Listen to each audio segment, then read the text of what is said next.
नमस्कार दोस्तों, बहुत सारे दिनों के बाद मैं ये वीडियो बना रहा हूँ। पिछले 3 महीने पहले मैंने जो वीडियो बनाए थे वो इसलिए बनाए थे कि फ़िल्म मेकिंग के बारे में कोई जानना चाहता है, सीखना चाहता है या नहीं, या मैं खाली ही वीडियो बना रहा हूँ। लेकिन मुझे अच्छे कमेंट आए, बहुत सारे लोग हैं जो जानना चाहते हैं, सीखना चाहते हैं। तो हम आज से इस वीडियो से फिर से शुरू करेंगे, अलग अलग वीडियो आगे आते रहेंगे। तो आज का वीडियो है कि शॉर्ट फिल्म बनाते कैसे हैं। अब हम जो फिल्म मेकिंग की जो छोटी छोटी जानकारी ले रहे हैं उसमें से सबसे पहले जो एक जानकारी है अभी कि शॉर्ट फिल्म कैसे बनाते हैं, एक अच्छी क्वालिटी की शॉर्ट फिल्म कैसे बनाई जाए और उसमें क्या क्या आता है, क्या क्या प्रिकॉशन लेने चाहिए, क्या क्या जानना चाहिए, क्या क्या ज़रूरी होता है। तो इसके बारे में आज हम बात करेंगे। ये वीडियो बहुत सारा इंटरेस्टिंग होने वाला है। इसमें बहुत सारी नई चीज़ें आपको सीखने के लिए मिलेंगी, समझने के लिए मिलेंगी। तो इस वीडियो को आखिर तक ज़रूर देखना। मैं रुद्र आपका स्वागत करता हूँ आर्यन्स फिल्म्स में। चलिए शुरू करते हैं।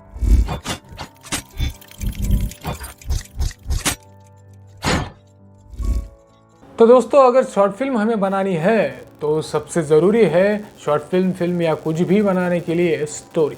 तो हमारे पास एक इंटरेस्टिंग स्टोरी होनी चाहिए, जिस स्टोरी का कोई तो मोटो हो, क्योंकि शॉर्ट फिल्म से अलग होती है। फिल्म इंटरटेनिंग के जो पर्पज़ होता है उसके लिए बनाई जाती है। तो हर फिल्म में मोटो नहीं होता, हर फिल्म में कोई संदेश नहीं होता। लेकिन शॉर्ट फिल्म ज़्यादातर जो होती है उनमें कोई ना कोई संदेश होता है, कोई ना कोई जो चीज़ होती है जो लोगों को उसमें से कुछ मिले, इस तरीके से वो बनाई जाती है, ना कि सिर्फ एंटरटेनमेंट के तौर पर बनाई जाती है। तो शॉर्ट फिल्म और फिल्म में ये एक मेजर डिफरेंस होता है। तो शॉर्ट फिल्म ज़्यादातर किसी विषय को लेकर, जो गंभीर विषय होते हैं या सिंपल भी होते हैं लेकिन जिनके बारे में अवेयरनेस चाहिए या लोगों को जानकारी होनी चाहिए, या कुछ अच्छे तरीके से हम क्या बदलाव लाना चाहते हैं, तो उस विषय को लेकर या छोटे छोटे इमोशन को लेकर शॉर्ट फिल्म बनाई जाती है। तो कोई ऐसी स्टोरी चूज़ कीजिए जिस स्टोरी में ये सब हो, इमोशंस हो या कोई संदेशा हो, कुछ भी हो, एंटरटेनिंग हो, ये सारी चीज़ें चूज़ कीजिए। अच्छी स्टोरी चूज़ कीजिए जिसका मोटो अच्छा हो, तो फिर आपकी शॉर्ट फिल्म की जो स्टोरी है वो रेडी हो जाएगी। इसके बाद दोस्तों, आपके लिए सबसे ज़रूरी होता है कि एक अच्छी टीम बनाई जाए। और वो जो टीम होती है, चाहे आपके दोस्त हो या फिल्म मेकिंग के जो लोग हैं उनमें से कोई हो, सीखने वाले हो या जो भी हो, जो आपकी टीम में आ सकते हैं, ऐसे लोग आपसे जोड़िए। और वो लोग आपकी तरह ही फिल्म मेकिंग में इंटरेस्टेड होने चाहिए, उनका उतना ही पैशन होना चाहिए। कम से कम आपकी जो कोर टीम होती है, जिनके साथ आप स्टोरी को लेकर या फ्रेमिंग को लेकर, कैमरा, लाइट्स, बजटिंग, इन सारी चीज़ों को लेकर जब डिस्कशन करने वाले हो, कोई निर्णय लेने वाले हो, तो ये लोग ज़्यादातर फिल्म मेकिंग के पैशनेट होने चाहिए। तो आपका प्रोजेक्ट उसी तरह से बन पाएगा जिस तरह से आप सोच रहे हो। क्योंकि क्या होता है कि जब जो मेन आदमी है, अगर आपने ठान लिया कि आपको एक शॉर्ट फिल्म बनानी है, अच्छी शॉर्ट फिल्म बनानी है, लेकिन आपके पास आसपास के जो लोग हैं, वो टीम है, अगर वो बिल्कुल ही इंटरेस्टेड नहीं है, तो फिर आपके ऊपर बहुत ज़्यादा प्रेशर आएगा। और उस प्रेशर में हर चीज़ आपके हिसाब से होगी ऐसा शायद नहीं होगा, और प्रॉब्लम भी आ सकता है। तो इसके लिए अगर टीम में कोई पैशनेट लोग हो जो फिल्म मेकिंग या शॉर्ट फिल्म बनाने में उतने ही रुचि रखते हो जितनी आप रखते हो, तो फिर इंटरेस्टिंग शॉर्ट फिल्म ज़रूर बनेगी, अलग अलग इनपुट आएंगे। तो दूसरा जो हमारा सबसे बड़ा मुद्दा था कि एक अच्छी तरह से टीम बनाई जाए। शॉर्ट फिल्म के लिए ज़्यादातर प्रोफेशनल टीम आपको नहीं मिलेगी। और आपको जो नए लोग होते हैं या कहीं सीखे होते या सीख रहे होते या कुछ कुछ वीडियो बना रहे होते, ट्राई कर रहे होते, ऐसे लोग मिलेंगे। या आपके सर्कल में भी जो होंगे उनको आप साथ लीजिए, एक 4-5 लोगों की टीम बनाइए अच्छे से, और उनको जो स्टोरी है वो अच्छे तरीके से सुनाइए। हर एक जो सीन है वो अच्छे तरीके से सुनाइए। उनको वही समझ में आना चाहिए जो आपको स्क्रीन पर दिखाना है। तो अगर आपकी सारी टीम एक तरीके से प्रोजेक्ट देख पाएगी, एक तरीके से हर कैरेक्टर को, हर स्टोरी को, हर लोकेशन को देख पाएगी, एक ही डायरेक्शन में देख पाएगी, तो आपके लिए काम आसान हो जाएगा, बहुत आसान हो जाएगा। और अगर नहीं देख पाएगी तो काम बहुत मुश्किल हो पाएगा। तो सबको स्टोरी अच्छे तरीके से बता देना, हर एक सीन उनको अच्छे तरीके से एक्सप्लेन करना, और उस सीन में से आप क्या चाहते हो वो भी बहुत ज़रूरी है। तो वो भी उनको मालूम होना चाहिए। क्योंकि क्या होता है, शॉर्ट फिल्म की तरह होती नहीं है, तो प्रोफेशनल लोग नहीं होते। तो जब प्रोफेशनल लोग नहीं होते तो उनका काम करने के लिए भी उनको सब कुछ मालूम होना चाहिए होता है कि ये क्यों कर रहे हैं, कैसा कर रहे हैं, तब वो अच्छी तरीके से कर पाते हैं। तो इसीलिए क्योंकि प्रोफेशनल लोग होते हैं तो उनको कोई लेना देना नहीं होता, वो उनका काम वो अच्छे से ही करते हैं। So that's why. एंड उसके बाद सबसे ज़रूरी जो है कि आप आर्टिस्ट जो कास्टिंग होती है वो कास्टिंग अच्छे से कीजिए। अब ये जब शॉर्ट फिल्म ही बना रहे हो तो प्रॉब्लम क्या आता है कि शॉर्ट फिल्म में आप कास्टिंग को उतना महत्व नहीं देते, कास्टिंग को आप निगलेक्ट कर देते हो या आसपास के कुछ लोग लेते हो। कोई बात नहीं, उसमें अगर वो इंटरेस्टेड है, उनके लिए बना रहे हो या ग्रुप में बना रहे हो तो कोई ऐसा प्रॉब्लम नहीं है। लेकिन जो कैरेक्टर है जो आप दिखाना चाहते हो आपके शॉर्ट फिल्म में, या आपके जो कैरेक्टर है उनके थ्रू जो दिखाना चाहते हो, जो पोर्ट्रे करना चाहते हो, वो बहुत ज़रूरी है कि जो लोग वो मतलब वो कैरेक्टर निभा रहे हैं या जिनको आप सिलेक्ट कर रहे हैं वो उनके आसपास के हो, मतलब उस कैरेक्टर को अच्छी तरह से निभा पाए, उस जो बॉडी लैंग्वेज है उसको अच्छी तरह से वो निभा पाए। क्योंकि क्या होता है कि स्टोरी अच्छी होती है, आप मतलब शूटिंग अच्छे तरीके से करते हो, आपका प्रोडक्शन अच्छा हो जाता है, सब कुछ अच्छा होता है। लेकिन जो एक्टर होते हैं आपके, वो एक्टर उतने मतलब स्टोरी को अटैच नहीं होते हैं, उनके थ्रू उतने इमोशंस पोर्ट्रे नहीं होता है। तो क्या होता है कि कभी कभी बहुत सीरियस सीन चल रहा है, आर्टिस्ट भी ठीक ठीक एक्टिंग कर रहा है, लेकिन सामने वाले को वो सीन इम्पैक्ट नहीं करता। क्यों इम्पैक्ट नहीं करता? क्योंकि आर्टिस्ट ने जिस इंटेंसिटी पे वो सीन करना चाहिए था उस इंटेंसिटी पे वो होता नहीं है। और इसमें डायरेक्टर की भी गलती होती है, क्योंकि एक तो उसने ये सिलेक्ट ही क्यों किया ये आर्टिस्ट अगर वो कर नहीं पा रहा तो, और दूसरी बात अगर वो उस वक्त सेट पर अगर नहीं कर पा रहा तो वक्त लीजिए, उससे पहले से कोई इंटेंस सीन हो, कोई अलग अलग मतलब बहुत ही एक्टिंग के लिए ड्रास्टिक कोई चेंज वाले सीन हो तो आर्टिस्ट को पहले से उसकी जानकारी दीजिए, उसके साथ आप वर्कशॉप कीजिए और उसके बाद शूट कीजिए, तो आपका टाइम बचेगा और सीन भी अच्छे से हो जाएगा। उसके बाद सबसे जो ज़रूरी चीज़ होती है वो हम जब स्टोरी फाइनल करते हैं तो उसके बाद हमें ज़रूरी होता है कि उस स्टोरी में जो हमने लिखे हैं या जो सोचे हैं वैसे लोकेशन चाहिए। क्योंकि अगर वैसे लोकेशन होंगे तो वो स्टोरी अच्छी तरीके से बन पाएगी। क्योंकि क्या होता है कि अगर कोई भी स्टोरी बनानी हो, कोई भी फिल्म हो, शॉर्ट फिल्म हो, कुछ भी बनाना हो, तो सबसे ज़रूरी जितना कैरेक्टर होते हैं, जितने आर्टिस्ट होते हैं, अभी हमने जो बात की, उतना ही ज़रूरी उसका लोकेशन होता है। क्योंकि लोकेशन भी एक आर्टिस्ट की तरह काम करता है। लोकेशन जितना अच्छा होगा, जितना आपने जहाँ की वो स्टोरी सोची है और उसके लिए जितना वो पॉजिटिव लोकेशन होगा तो वो आपकी स्टोरी के लिए बहुत अच्छा होगा। इसलिए जो लोकेशन आप चूज़ करोगे शॉर्ट फिल्म के लिए वो बहुत सोच समझ कर करना, और उसमें जो प्रॉपर्टीज़ या बाकी सारी चीज़ें आती है तो एक दूसरी बात का आपने ध्यान में रखना कि वो सारी आसपास ही मिल जाए। क्योंकि शॉर्ट फिल्म है तो आपके पास ज़्यादा बजट नहीं होगा, अगर ज़्यादा बजट नहीं होगा तो फिर प्रॉपर्टी और ये चीज़ें अगर फ्रेम में नहीं होगी तो प्रॉब्लम हो सकती। प्रॉब्लम यानी कि वो अच्छा नहीं लगेगा, उतनी प्रोफेशनल नहीं लगेगी। तो आप वो सारी चीज़ें वहाँ से जोड़ पाए, कहीं से ला पाए आपने आपके शूटिंग के दिन, तो उस बात का भी थोड़ा सा ख्याल रखना। वो सारी चीज़ें मैनेज हो जाती है तो उसे मैनेज करना। लोकेशन अच्छे से अपने स्टोरी के हिसाब से जो बहुत ही ज़रूरी है उस तरीके से ही लेना। लोकेशन में ज़्यादा कॉम्प्रोमाइज़ मत करना, क्योंकि लोकेशन जितना आपके आर्टिस्ट ज़रूरी होते हैं, उनका परफॉर्मेंस ज़रूरी होता है, उतना ही इम्पैक्ट लोकेशन का होता है और उतना ही ज़रूरी होता है। ऐसा नहीं है कि आप कोई भी लोकेशन सिलेक्ट करेंगे तो फिर उतना इम्पैक्ट आएगा। तो लोकेशन सोच समझकर और अच्छे से वक्त लेकर रेफरेंस निकालिए लोकेशन के कि आपको किस तरह से चाहिए। फिल्म के कुछ सीन निकालिए, फ़ोटोज़ निकालिए, इंटरनेट पर सब कुछ मिल जाएंगे आपको। तो वो एक बार देख लीजिए आप जो सोच रहे हैं और आपको जो फ़ोटोज़ है आपके पास वो कैसे मिलते जुलते हैं। उसके बाद रेकी कीजिए, ढूंढिए। आपको उस तरीके से जो अगर कोई लोकेशन मिल जाता है तो बहुत अच्छा है, नहीं मिलता है तो आप किस लोकेशन को अच्छे से ज़्यादा अच्छे से कन्वर्ट कर सकते हो वो देख लीजिए और अच्छे से लोकेशन चूज़ कीजिए। और कौन सी चीज़ है उसके लिए आपको बजट लगाना बहुत ज़रूरी है, और कौन सी चीज़ को आप बिना बजट के भी कुछ चीज़ें अगर मिल जाती है तो उसमें एडजस्ट कर सकते हो। तो वो ज़रूर करना, बजट अच्छे से बनाना पहले से ही, क्योंकि बजट बहुत ज़रूरी होता है। आपको लिबर्टी देगा कि किस जगह पे पैसा खर्च करना चाहिए, किस चीज़ पर खर्च करना चाहिए, ये आपको पहले से ही पता होगा। तो वो बहुत ज़रूरी होता है। और जब हम टीम से बात कर रहे होते हैं तो सभी टीम को अच्छी तरह से, हमने जब पहले भी बात की है कि मालूम होना चाहिए सारी चीज़ें टीम के साथ प्लान कीजिएगा। क्योंकि क्या होता है कि जब हम सेट पर होते हैं तो आप तो बिज़ी रहेंगे डायरेक्शन करने में, एक्टिंग करने में, कुछ तो करने में, और बाकी की जो टीम होती है उसको पता नहीं चलता कि क्या करे, फिर क्योस हो सकता है या कुछ प्रॉब्लम आ जाए तो कोई ऐसा होता नहीं है जो प्रॉब्लम सॉल्व कर सके। तो अगर टीम को पूरी तरीके से पता होगा कि हम क्या कर रहे हैं, किस तरीके के सीन है और हमें हर सीन में हर लोकेशन में क्या चाहिए, क्या ज़रूरी है, तो वो मैनेज करना ज़्यादा आसान हो जाता है। तो सारी जो चीज़ें हैं वो अच्छे से प्लान कीजिएगा।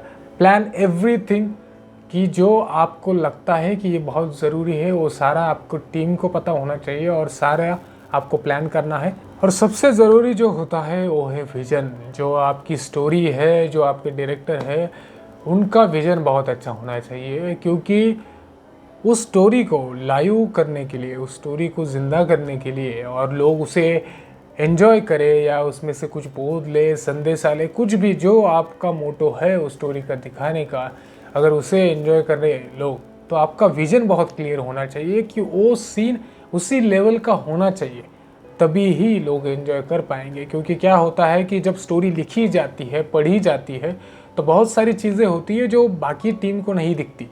एक ही इंसान होता है जिसे वो सारी तरीके से दिख रही होती है, वो है डायरेक्टर। अगर दिख नहीं रही तो देख लो यानी कि वो सोच लो, इमेजिन कर लो, आपका विजन उतना स्ट्रांग कर लो कि ये सीन कैसा होगा। अगर सीन की हम बात करेंगे तो हम उसमें क्या विजन होता है, तो सबसे ज़रूरी होता है कि लोकेशन क्या होगा, माहौल क्या होगा, उस माहौल में आर्टिस्ट क्या कर रहा होगा, उसकी मेंटलिटी क्या होगी, किस तरीके के मेरे शॉट रहेंगे तो मैं उसकी जो मेंटलिटी है उसको अच्छे तरीके से लोगों को पोर्ट्रे कर पाऊँ। और इस सीन में क्या डायलॉग होंगे, किसके बाद किस इमोशंस के बाद ये चेंज होगा, डायलॉग चेंज होंगे, किस डायलॉग को कौन सा जो दूसरा आर्टिस्ट है वो इनकाउंटर करेगा। तो ये सारी छोटी छोटी जो चीज़ें होती है ना, वो सारी डायरेक्टर को सोचनी पड़ती है। और हर एक सीन के लिए अगर आप इतना डिटेल में विजन रखोगे तो आपका सीन अच्छा होगा, और जितना वो अच्छा होगा उतना आपका टीम का और आपका खुद का हौसला बढ़ेगा आगे बहुत अच्छी चीज़ें करने के लिए। तो ये ज़रूरी है कि विज़न आपका अच्छा रखिए, डिटेल में रखिए, थोड़ा सा वक्त लीजिए, टीम के साथ वक्त लीजिए, डिस्कस कीजिए, जो आपके हर एक सीन होते हैं उनके बारे में डिस्कस कीजिए, उनके जो ब्लॉकिंग होती है, आर्टिस्ट की जो एक्टिंग है उसके ऊपर बात कीजिए कि किस तरीके से ये जो आपने लिखा है वो अच्छे तरीके से निकल के आए। आर्टिस्ट का भी इनपुट लीजिए कि अगर वो चाहते हैं कि कुछ अच्छे तरीके से और अच्छे तरीके से वो अगर प्रेजेंट कर पाते हैं उस कैरेक्टर को, तो देख लीजिए और उसके बाद डिसीजन लीजिए कि क्या अच्छा है और क्या मतलब उतना अच्छा नहीं है। अगर आपको पूरे तरीके से अच्छे गुड रिजल्ट चाहिए तो आपको पॉइंट पर काम करना पड़ेगा। मतलब जो शॉर्ट फिल्म है उसके ऊपर जो सारे पॉइंट होते हैं ना, आपको हर एक डिपार्टमेंट के ऊपर डिटेल में काम करना पड़ेगा। देखिए आपके पास, मुझे ये पता है कि जब शॉर्ट फिल्म बनाने जाते हो तो बहुत बड़ी टीम तो होती नहीं है, छोटी टीम होती है। तो एक या दो तीन डिपार्टमेंट को जब काम होते हैं वो कोई तो एक ही आदमी करता है, मतलब दो डिपार्टमेंट तीन डिपार्टमेंट एक ही आदमी संभाल रहा होता है, लेकिन सारी टीम उसको हेल्प आउट करती है। तो एक दूसरे को सारी टीम हेल्प करते हैं, एक दूसरे को हेल्प कीजिए, डिटेल में सब जानकारी है, ऑन पॉइंट सब कुछ होना चाहिए, सब आपके पास शेड्यूल होना चाहिए कि कब हम शुरू करेंगे, एक डेट फिक्स कीजिए, उस डेट के हिसाब से प्लान कीजिए, उस डेट के हिसाब से रेकी को जाइए, लोकेशन फाइनल कीजिए, टीम को डेट बताइए, आपके जो आर्ट डायरेक्टर है, आर्टिस्ट है, उनके वर्कशॉप लीजिए, आर्ट डायरेक्टर को डेट दीजिए, उनको लोकेशन पर लेके जाइए। वो सारी चीज़ें देख लेंगे तो आपके लिए अच्छा होगा, या आप में से ही कोई आर्ट करेगा तो उसके लिए अच्छा होगा कि वो जो भी ज़रूरी चीज़ें हैं वहाँ पे वो अवेलेबल कर दे।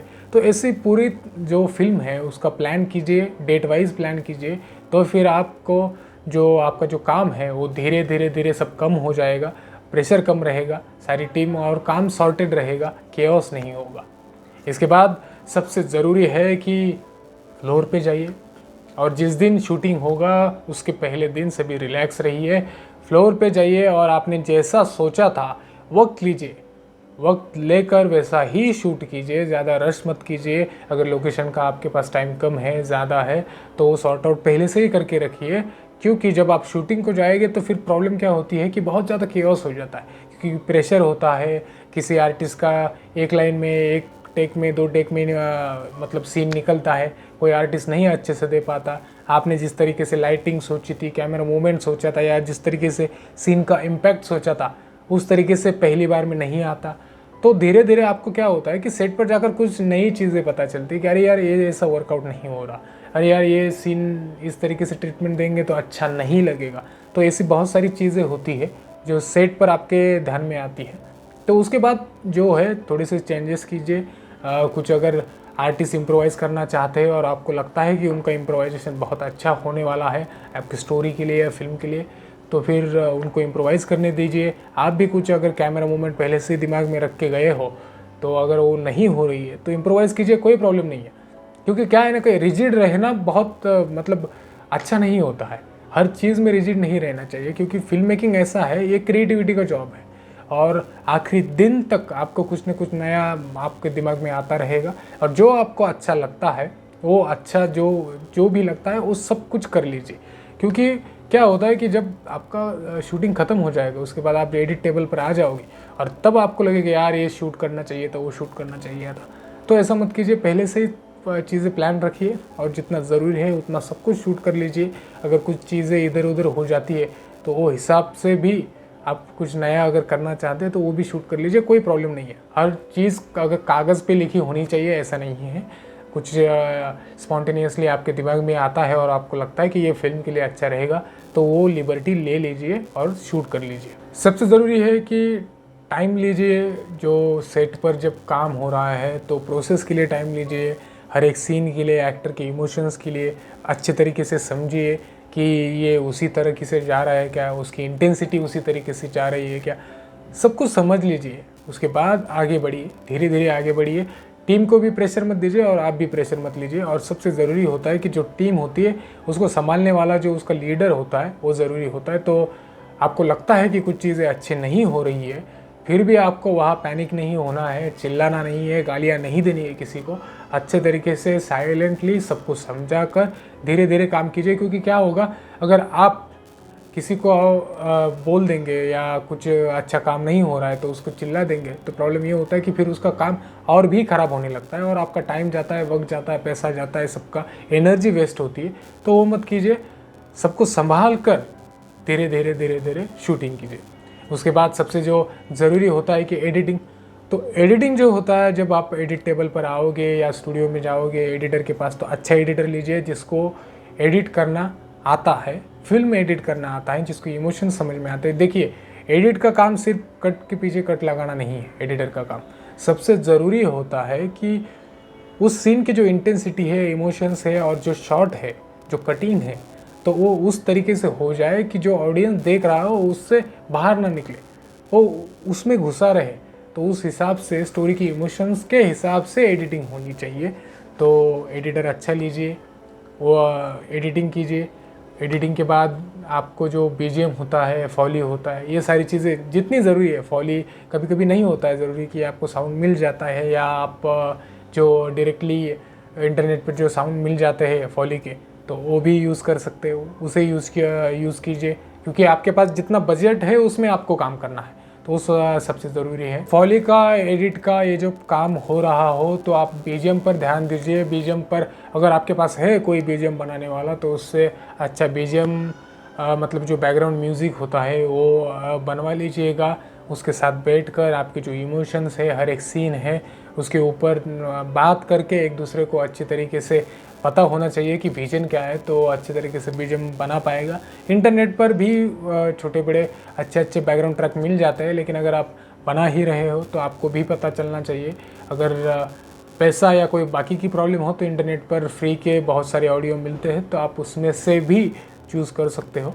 और अगर आपके पास कोई म्यूज़िक डायरेक्टर है या आपका दोस्त है तो उससे भी आप ट्रैक बनवा सकते हो।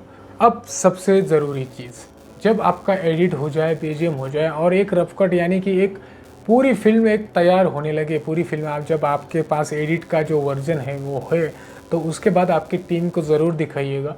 जब आपकी टीम आएगी और सभी देखेंगे उनका जो विज़न है, उन्होंने जो सोचा था, आपने जो उनको बताया था, वो उसी तरीके से हुआ है या नहीं, या कुछ चेंजेस है, हर सीन का उतना इम्पैक्ट आया है या नहीं, तो वो सारी चीज़ें डिस्कस होंगी, नए नए तरीके से डिस्कस होंगी। कुछ लोग कुछ इनपुट देंगे, आपके टीम में से भी कोई होगा जो इनपुट देगा, या कोई बाहर का हो जो प्रोफेशनल हो, इंडस्ट्री में काम करता हो, ऐसे भी कोई लोग होंगे। तो उनको बुलाइए, उनको दिखाइए कि इस तरीके से हमने बनाया है, वो कैसा लगता है और क्या कर सकते हैं। तो ऐसी चीज़ें हैं, तो मॉनिटर कर लीजिए किसी से, क्योंकि एडिट के ऊपर आप छोटे बहुत सारी अच्छे चेंज कर सकते हो और उसे और भी अच्छा बना सकते हो फिल्म को, टाइटलिंग से लेकर, बैकग्राउंड से लेकर, अच्छी कटिंग से लेकर। तो एक अच्छा पैकेज वो पूरा कंप्लीट कीजिए, आपकी टीम को दिखाइए, और उसके बाद अब आता है रिलीजिंग। तो रिलीजिंग सबसे सिंपल है। आप अगर आपकी कोई मतलब अगर फिल्म में कोई विषय है या कोई संदेश देने वाली है, जो किसी बहुत सारी फिल्म फेस्टिवल होते हैं, छोटे छोटे जो ये होती है, छोटी फिल्में होती है, शॉर्ट फिल्में होती है, इनके लिए बहुत सारे फेस्टिवल होते हैं। तो आप उन फेस्टिवल में भी आपकी फ़िल्म बेच सकते हो, और वहाँ जाकर अगर वो सिलेक्ट हो जाती है तो आपको प्राइज़ भी मिल सकता है, उसका मनी भी मिल सकता है, या फिर आपको रिकॉग्नाइज़ तो वहाँ हो सकते हो, और आपको पता भी चलेगा कि किस तरीके से मार्केट में फिल्में बनती है। तो वहाँ ज़रूर भेजिएगा। लोगों के रिस्पॉन्स से आपको पता चलेगा कि आपका काम कैसा है, क्या पसंद आता है, क्या नहीं आता है। उसके ऊपर काम करने के लिए अच्छा होगा, तो लोगों को ज़रूर दिखाइएगा। और सबसे सिंपल है यूट्यूब, जिस पे आप इजीली रिलीज़ कर सकते हो यूट्यूब पर। और यूट्यूब को जो कंटेंट एमएक्स प्लेयर पर भी अब एमएक्स ट्यूब करके है, तो वहाँ भी आप रिलीज़ कर सकते हो, उनको डायरेक्टली दे भी सकते हो शॉर्ट फिल्म, क्योंकि वो शॉर्ट फिल्म भी एमएक्स प्लेयर पर दिखती है। तो वहाँ भी अच्छे तरीके से आप शॉर्ट फिल्म दे सकते हो। तो ज़रूर कीजिएगा शॉर्ट फिल्म, और जितनी भी सारी चीज़ें बताई है उसे ध्यान में रख कर कीजिएगा, टीम के साथ मिलजुल कर कीजिएगा। हर एक चीज़ के बारे में किसी न किसी से मॉनिटर कीजिएगा, अच्छी तरीके से रेफरेंस जो है आपके दिमाग में रखिए, उस रेफरेंस को आप प्रिंट कीजिए, कुछ भी कीजिए, टीम को दिखाइए। सभी का विजन एक ही होना चाहिए। ज़्यादा केओस मत कीजिए, ज़्यादा प्रेशर मत लीजिए, वक्त लेके काम कीजिए, लेकिन जो भी करेंगे वो बहुत अच्छा हो जाएगा, क्वालिटी का हो जाएगा। तो क्वालिटी के लिए आपको कैमरा बहुत ज़रूरी होता है कि कैमरा कौन सा ले, तो जो भी आपके पास अवेलेबल है उसकी जो टेक्निकलिटी है उसे समझ लीजिए। लाइट आप कितने यूज़ कर सकते हो, कितना पैसा उसमें डालना है, और क्या अवेलेबल हो सकता है, क्या नहीं हो सकता है, तो उसके ऊपर भी ध्यान दीजिए। तो सारी जो छोटी छोटी चीज़ें हैं वो सारी सॉर्ट आउट कीजिए, उनके ऊपर ध्यान दीजिए। और क्वालिटी तभी आती है जब सारी टीम एक ही विजन देख रही हो और अच्छे से काम कर रही हो। हर डिपार्टमेंट को अपना अपना काम अच्छे से करना है, ऑटोमेटिकली सारा जो काम होता है, सारी जो फिल्म होती है वो अच्छे तरीके से बन पाती है। तो दोस्तों ये था कि शॉर्ट फिल्म आप एक अच्छे तरीके से शॉर्ट फिल्म कैसे बना सकते हो। ये एक थेरोटिकल है, हम जल्दी ही कुछ बना के आपके लिए पूरा प्रॉपर एक वीडियो बनाएंगे, जिसमें हम दिखाएंगे कि कैसे चीज़ें प्लान आउट करनी है। आगे बहुत सारे अच्छे अच्छे वीडियो आएंगे, उसके लिए चैनल को सब्सक्राइब कीजिए, और अगर आपको नोटिफिकेशन आना चाहिए तो बेल आइकन को भी दबाइए। और ये वीडियो अगर आपको पसंद आता है, आपको लगता है कि कुछ अलग अलग वीडियो ऐसे फिल्म मेकिंग के बारे में आपको मिलने चाहिए, तो मुझे कमेंट में ज़रूर बताइएगा कि मैं अगली वीडियो किस पर बनाऊं, या कि कौन सी ऐसी चीज़ है फिल्म मेकिंग की जो आप जानना चाहते हो, समझना चाहते हो, सीखना चाहते हो। तो मैं ज़रूर ट्राई करूंगा कि मैं उसके ऊपर वीडियो बनाऊं, और आप तक वो जो मेरे पास छोटा बड़ा नॉलेज है तो वो पहुंचाने का मैं मतलब प्रयास करूं। तो चलिए दोस्तों, मैं रुद्रा आपकी रज़ा लेता हूं और मिलता हूं अगले वीडियो में।